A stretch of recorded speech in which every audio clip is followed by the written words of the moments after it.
अस्सलाम वालेकुम वरहमतुल्लाहि वबरकातुहू। अल्लाहुम्मा सल्ली अला मोहम्मद व अला आले मोहम्मद सल्लल्लाहु अलैहि वसल्लम। कभी ऐसा लगता है जैसे दुआएं लौट आती हैं, मेहनत भी करते हैं मगर कामयाबी दूर रहती है और दिल बस एक ही सवाल करता है, आखिर सुकून कहाँ है? शायद जवाब दुरूद पाक में छुपा है। आज हम बात करेंगे उस नूर की जो जिंदगी बदल देता है। नाजरीन, आज की वीडियो बहुत खास है। आज मैं आपको कोई शाहिदा मुर्जा कुछ भी बयान नहीं करूंगी। आज मैं आपसे एक छोटी सी बात करूंगी। वो बात यह कि अगर आपको मैं जैसे समझाऊंगी कि दुरूद इब्राहिमी अगर आप इस तरीके से पढ़ लें सिर्फ एक हफ्ता, तो आप देखेंगे आपके हर मसले हल हो जाएंगे। अल्हम्दुलिल्लाह, हम सब दुरूद शरीफ पढ़ने वालों में शामिल हैं और ये कोई मामूली बात नहीं बल्कि ये अल्लाह ताला की बहुत बड़ी रहमत है कि उसने हमें अपने महबूब सल्लल्लाहु अलैहि वसल्लम पर दुरूद भेजने वालों की फहरिस्त में लिख दिया। नाजरीन, दुरूद पाक एक लफ्ज नहीं, एक नूर है। ऐसा नूर जो दिल को साफ करता है, दिमाग को रोशन करता है और इंसान की तकदीर तक बदल देता है। अगर आप इखलास, यकीन और इस्तिकामत के साथ दुरूद पढ़ते रहें तो यकीन जाने उसकी बरकतें आपकी जिंदगी के हर गोशे को रोशन कर देंगी। मैंने अक्सर लोगों को कहते सुना है कि मैं दुरूद पढ़ता हूँ मगर मेरी दुआएं कबूल नहीं होती। नाज़रीन, लेकिन राज लफ्जों में नहीं, नीयत में है। दुरूद पाक को इस नीयत से पढ़ें कि आप हुजूर सल्लल्लाहु अलैहि वसल्लम की मोहब्बत हासिल करना चाहते हैं, और जब नीयत मोहब्बत में डल जाए तो दुनिया के मामलात खुद ब खुद आसान होने लगते हैं। तो सोचिए नाज़रीन, अगर आप किसी इंसान से सच्चे दिल से मोहब्बत करें तो क्या वो आपको तकलीफ में देख सकता है? हरगिज़ नहीं, बल्कि वो आपको हर दुख सुख में आपके साथ खड़ा होगा, आपके लिए आसानियां पैदा करेगा। अब अगर यही मोहब्बत नबी पाक सल्लल्लाहु अलैहि वसल्लम से हो तो क्या वो अपनी उम्मत को भूल जाएंगे? वो तो हर लम्हा अपनी उम्मत के लिए रहम और बख्शिश की दुआ फरमाते हैं। नाज़रीन, जब कोई उम्मती टूटा हुआ, परेशान और दिल शिकस्ता होता है ना, तो नबी करीम सल्लल्लाहु अलैहि वसल्लम उसके लिए अपने रब के हजूर आसानी और सुकून की दुआ करते हैं। और यही वो लम्हा होता है जब जिंदगी के बोझ हल्के होने लगते हैं। दुरूद पाक दरअसल एक रूहानी कनेक्शन है। जिस दिल में दुरूद का चिराग जल जाए वो दिल कभी अंधेरा नहीं होता। आपने अक्सर नोट किया होगा, जितने भी लोग दुरूद पाक पढ़ते हैं उनके दिल में एक अजीब सा सुकून होता है जो दुनिया के किसी भी और इंसान के पास नहीं।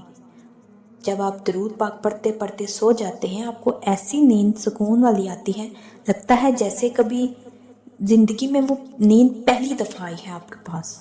आपने ऐसी नींद पहले कभी नहीं ली होगी। जब आप दुरूद पाक पढ़ के सोते हैं, वो नींद आपको इतना सुकून देती है कि सुबह दिल ही नहीं करता कि हम उठें। अक्सर लोग पूछते हैं, जब बैठकर पढ़ने लगते हैं तो ध्यान हट जाता है, तवज्जो नहीं बनती। उसकी वजह बिल्कुल सादा सी है।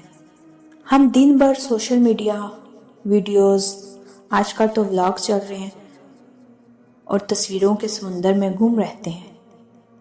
जब आंखें बंद करते हैं तो वही तस्वीरें जहन में आने लगती हैं। लेकिन अगर आप दिन में चंद लम्हे गुंबद हजरा की तस्वीर को देखने की आदत डालें तो फिर जब आप तन्हाई में आंखें बंद करेंगे तो दिल के पर्दे पर गुंबद हजरा का मंजर उतरने लगेगा।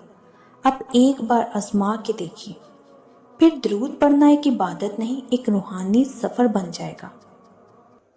कोशिश करें कि तन्हाई में चंद लम्हे गहरी सांस लें, ज़हन को खाली करें और फिर आहिस्ता से तसव्वुर करें कि आप गुंबद हजरा के सामने बैठे हैं।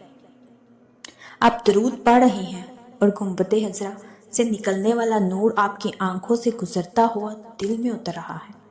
वो नूर दिल की स्याही मिटा रहा है, ख्यालात को पाक कर रहा है और वजूद को हल्का, रोशन और पुरसुकून बना रहा है। यही कैफियत अगर सिर्फ एक हफ्ता, नाज़रीन सिर्फ एक हफ्ता मोहब्बत और यकीन के साथ इख्तियार कर लें तो इंशाल्लाह दिल का सुकून, रिज़्क की वसीयत और रूह की रोशनी सब कुछ एक साथ नसीब होगा। मैं आपको अपनी बात बताती हूँ। कुछ माह पहले मुझे बहुत ज़्यादा परेशानी थी। اور ایسی پریشانی تھی کہ جس پریشانی سے میں نکل نہیں پا رہی تھی، مجھے کوئی راستہ نہیں نظر آ رہا تھا۔ یقین کریں میں اتنی پریشان تھی کہ کچھ بھی سمجھ نہیں آ رہا تھا کہ کیا کروں۔ لگتا تھا جیسے سب دروازے بند ہیں، اور میں روتی رہتی تھی کیونکہ میں اتنی تنگ تھی اس پریشانی سے۔ پھر میں نے اسی طرح درود ابراہیمی پڑھنا شروع کیا۔ صبح کے وقت فجر کی نماز کے بعد میں نے لگاتار 40 دن کی نیت میں نے کی کہ میں یہ پڑھوں، میرے دل کو سکون ملے، میری پریشانی ختم ہو۔ تو ناظرین میں نے 40 دن پڑھنا شروع کیا۔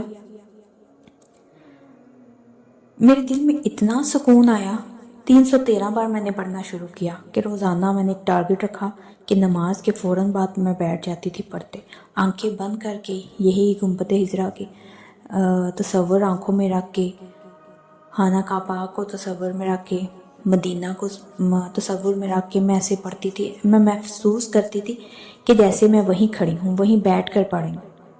تو یقین کریں 40 دن تو بہت دور، میں 3 سے 4 دن ہی ابھی پڑھا اور سکون آنے لگا، اور آہستہ آہستہ مجھے ایسا فیل ہوا کہ میں تو کسی پریشانی میں تھی ہی نہیں، اور اللہ کے کرم سے میں اس پریشانی سے آزاد ہو گئی اور مجھے پتہ بھی نہیں چلا۔